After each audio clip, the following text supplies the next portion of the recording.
Hello and welcome to CATSweek. I'm Annalise Poorman. The Monroe County Board of Health met on November 16th. Public Health Preparedness Coordinator Christina Kempf gave an update from her department. I just wanted to mention, I talked briefly the phases of public health emergency management being mitigation, preparedness, response, and recovery. And I just wanted to give a couple examples. So mitigation, that's providing immunizations, providing public health awareness programs, health inspections. So that's that mitigation component of it. Preparedness, it's having plans, having backups of supplies, having a way to again function outside of this physical building. Response, using our staff as necessary and moving them to where we need them in our incident command structure. Initiating disease control operations, sanitation activities, and so forth. Also setting up pods, things like that. And then recovery is, kind of returning back to normal and, looking at were we compliant with everything? What needed to be done that we didn't do, or what did we do well? Having a hot wash, an after action report and improvement plan so we can do things better. Deactivating shelters, getting things back to normal, supplies, staff, and so forth.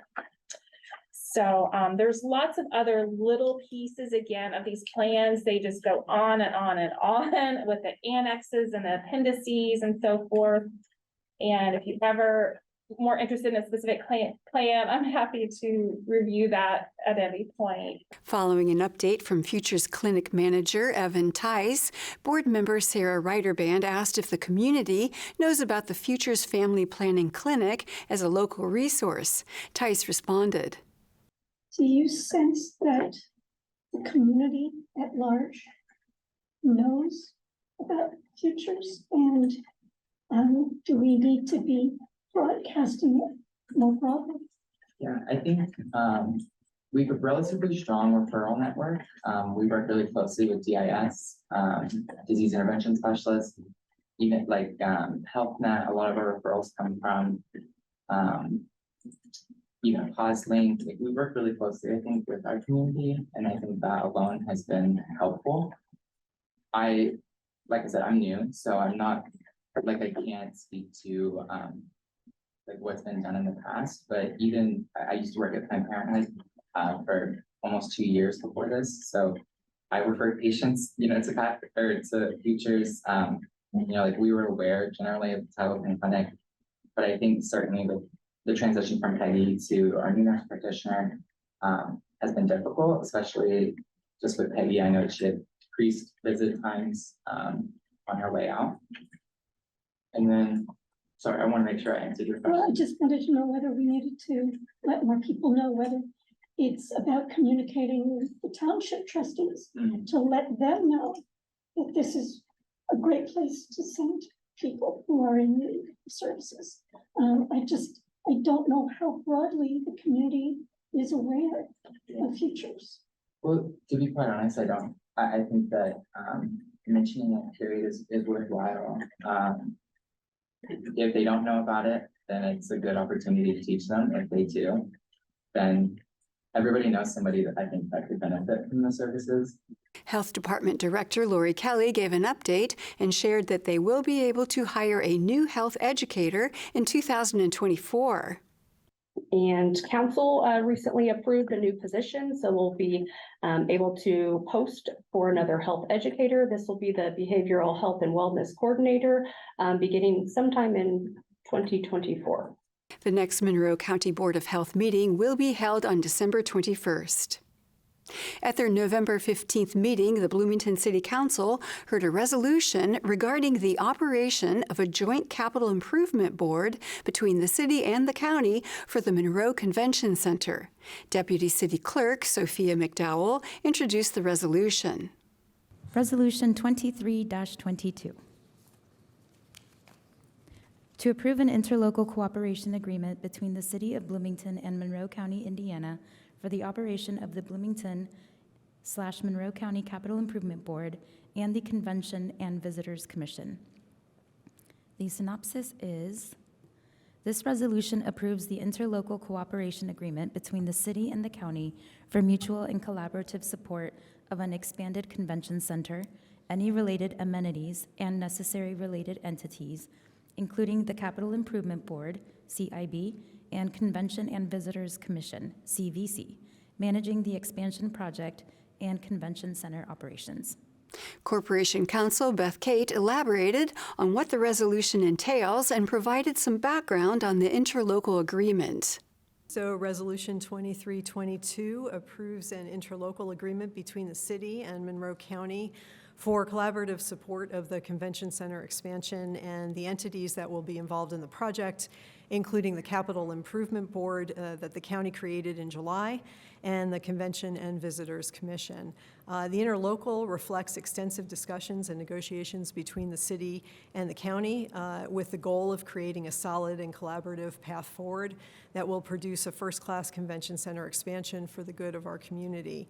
I want to give a shout out to Greg Goodnight, former mayor of Kokomo, who's here with us tonight, whom Mayor Hamilton engaged to participate in these negotiations and who's been a great help. So I'll also give a shout out to John Weichart in the corner over there, who's actually the president of the CIB that was created as well. So I just want to quickly describe the landscape in which this agreement sits and then describe the key features of the agreement, and then I'm happy to take questions. So the city and the county have been discussing a convention center expansion, as you all know, for a number of years before talks stalled around 2020. Those discussions involve questions of location, design, scope, and related amenities like a hotel or a garage. Last year, the city and the county expressed interest in renewing pursuit of an expanded convention center, while the administration and the commissioners disagreed over the best structure to manage design and construction. All agreed that if a capital improvement board were created for this purpose, an interlocal agreement would be needed to address respective contributions and activities of the city and county to accomplish that work. So in July, as I mentioned earlier, the commissioners created the Capital Improvement Board to manage the current end and the expanded convention center. Members have been appointed by both the executives and the councils, including yourself. As I mentioned, President Weichart is here. They selected their 7th member, Jim Silberstein, at the meeting last Wednesday of the CIB. Since the summer, the city and the county have been negotiating the interlocal agreement that you have before you, which sets out the respective city and county contributions and involvement in the project. The interlocal requires approval by the city and county executives and the councils, since all are involved with the resources and the activities that this agreement covers. Mayor Hamilton did sign this today. Briefly, the agreement contemplates that the CIB will manage the design, construction, and at a high level, the operation of the expanded convention center, and ultimately, obviously, the existing convention center as that is merged into the big expanded convention center.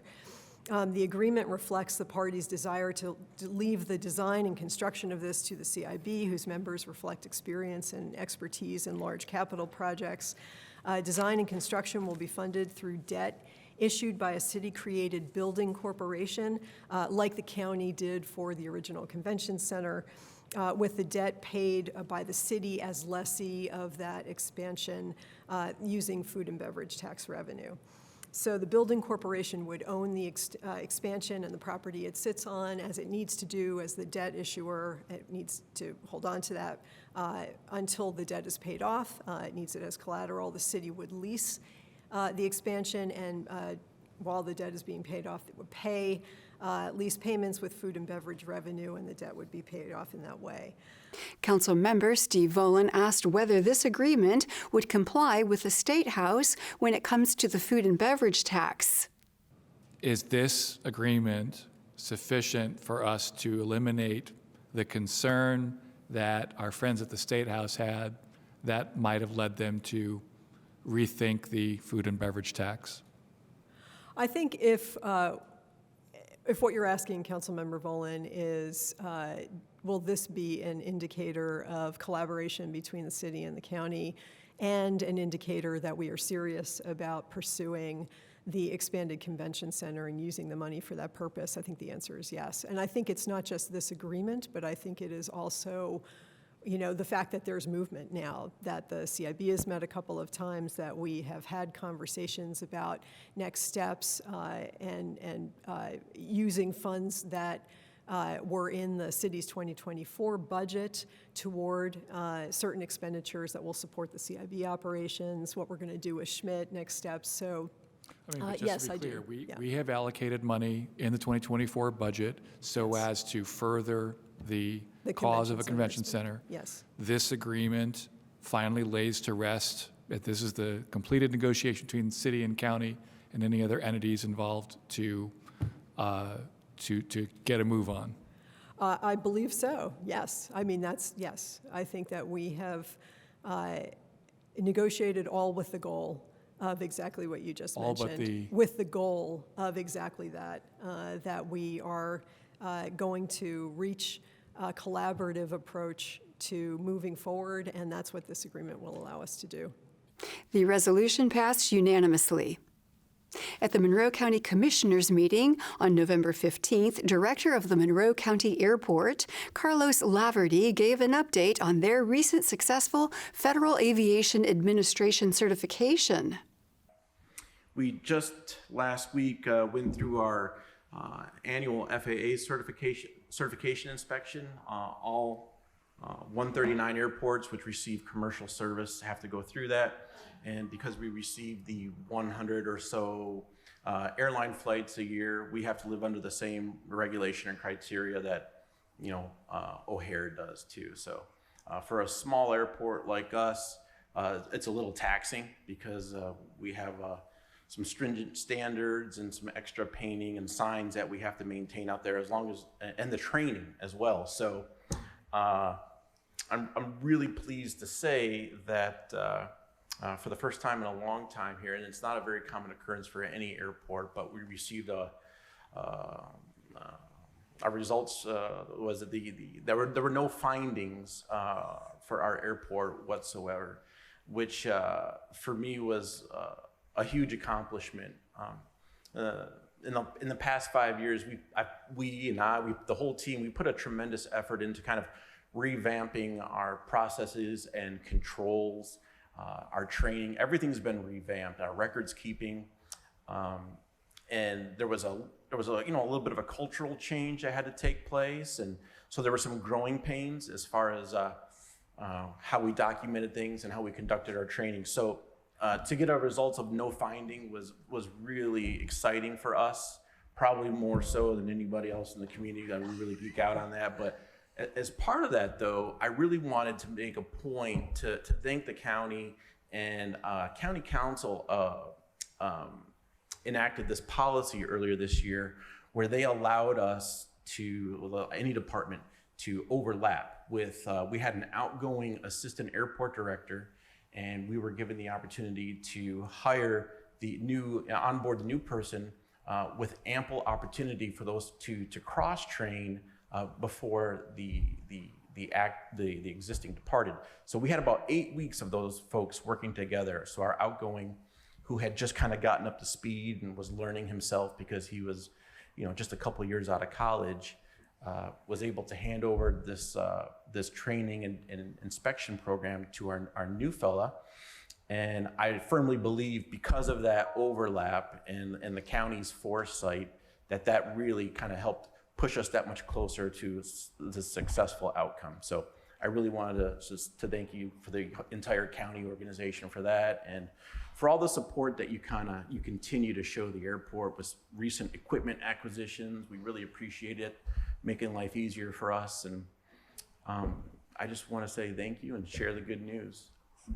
Planning Department Director Jackie Nestor-Jellin gave an update on the listening sessions that they held to get public input on the Monroe County Development Ordinance.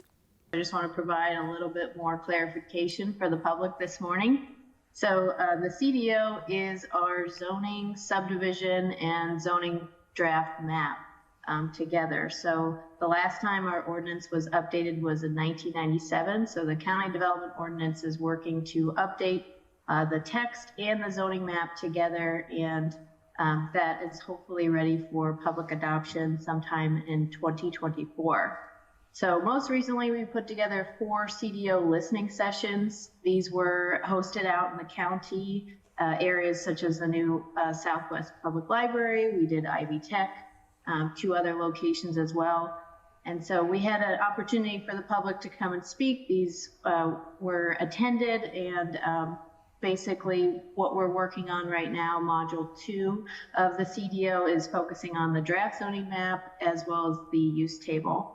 So we're encouraging people to provide us with any feedback that they have on this module 2 in an effort to kind of wrap up what we had in August and September from those listening sessions. We've provided the public just with a sort of a date of November 17th to try and get us that feedback, although there'll be a lot of other opportunities moving forward for the public to comment. So this date, November 17th, is just to allow the Plan Commission and planning staff to have a chance to collect and analyze some of the information we're gathering from the public and reincorporate that back into the CDO to keep it moving forward. But as I mentioned, we're still in the drafting process, so it's important for people to get engaged. But by all means, we'll still have future opportunities for engagement. Later in the meeting, County Attorney Jeff Cockerell presented an agreement with VET Environmental Engineering to complete an environmental review of the Thompson site. Cockerell explained some of the parameters of the agreement. Yes, and this is the one that has the karst assessment in it. So that review is part of this, just over $4,000 part of this, as well as the wetlands and jurisdictional waters delineation. If you recall, I asked last week for it to be approved at the work session and ratified here because we needed them to begin work before the leaves have fallen. I can tell you in my yard the leaves have fallen, and so it was good that we got that done. Again, we did a similar wetlands and jurisdictional water delineation. We were looking at the Fullerton site, and it was extremely helpful in understanding what was going on that property. And so I discussed this with our consultants with DLZ, and they thought it would also be helpful when examining this property to have this information. Commissioner Penny Giffens commented that residents nearby expressed concerns about flooding and that this investigation would help ensure a new jail would not harm their properties. The commissioners approved the agreement unanimously. The Monroe County Public Library Board of Trustees met on November 15th. Director Greer Carson gave his monthly report. Okay, October saw another month of strong collection use. Overall, our 2023 digital collection use is on par with or exceeding last year's use. October was also the first month we've surpassed 1,000 room reservations in a single month, and this is due to the addition of the Southwest Branch room reservations. Speaking of monthly use statistics, the asterisk that you may have noticed next to the overall visitor count at the top of the report refers to the fact that our Southwest RFID gates, which include a built-in visitor counter, have not worked properly since we installed them. Despite our high hopes for these gates, they have so far disappointed. Our visitor count therefore reflects downtown Ellettsville and outreach patrons. We will be installing our legacy door counting scanners at Southwest beginning next month, so we can include those total numbers starting in 2024. At the same time, as we've indicated to the security gate vendor, we're reviewing our contract with them and considering alternatives to this product. So that's kind of disappointing. Our Facebook reach last month totaled 330,719. That's a 1,400% increase over the previous month. To put this in perspective, our total Facebook reach for all of 2022 was 135,028.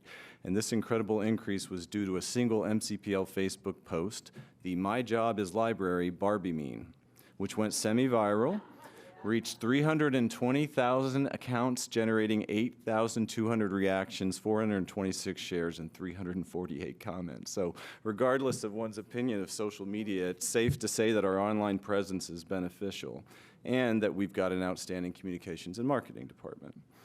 We saw a 45% increase in vital one-to-one volunteer tutoring over the first quarter, thanks to our new online training platform, which we had shared was in development earlier this year.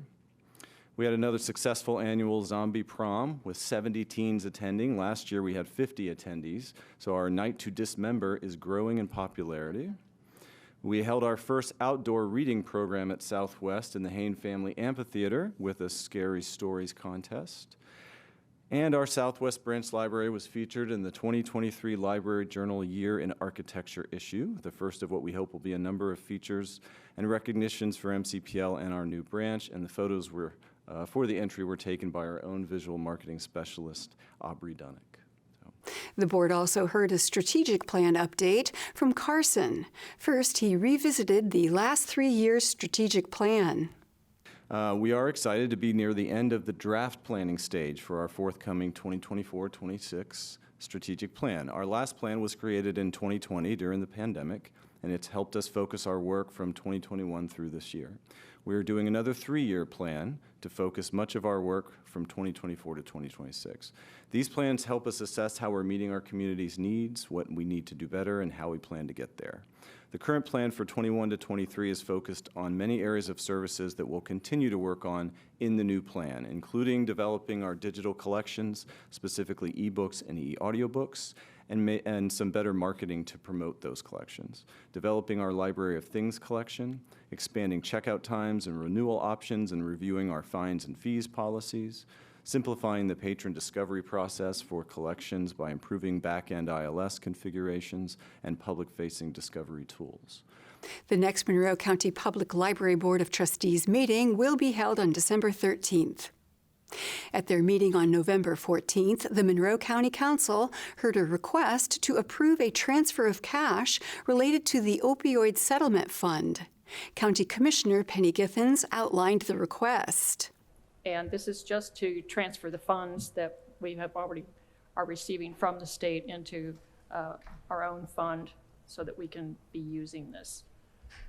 And this is the transfer of opioid settlement money that we have gotten so that it's our match portion for the monies that we've received in the amount of $576,000 as additional money.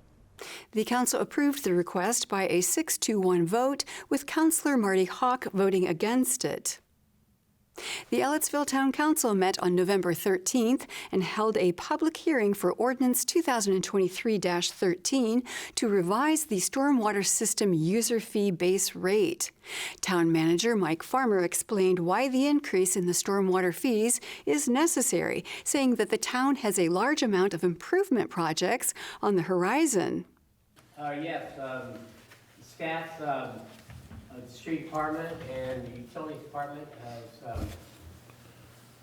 went over their budgets for the next few years. We have capital projects in all 3 utilities, including stormwater. The fee for stormwater has been at $4 for quite a few years and has not kept pace with increased costs for materials, labor, fuel. We probably have over $2 million worth of stormwater projects listed for the next 5 to 7 years at least.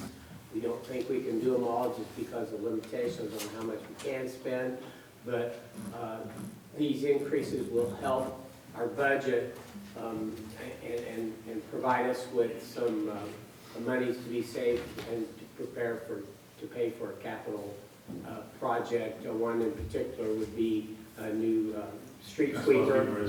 No one spoke during public comment on the ordinance. The revision to the fee base rate was approved unanimously. Next, the council discussed Ordinance 2023-14, which would establish a requirement for developers to post a maintenance bond and construction routing plan for construction projects. Town Attorney Darla Brown shared an overview of the ordinance. This was before the town council a couple of meetings ago, and the purpose of this is to have developers post what is called a maintenance bond in order that the town may have funds to repair streets that might be damaged by contractors' equipment as they're driving back and forth on roads to finish work in their subdivisions. And as I recall, the town council members had some objections to my first draft because they were concerned that, one, the bond proposed was a $100,000 bond, which I think some council members thought was too costly, particularly for small developers, and it would have applied to everyone, no matter what size the business, that business would have had to post a $100,000 bond. There was also some issue with regard to what did the words adjoining streets mean. So what I came up with is some language which makes it clear that first, this is only going to apply to developers who have equipment weighing 20,000 pounds or more working on a project.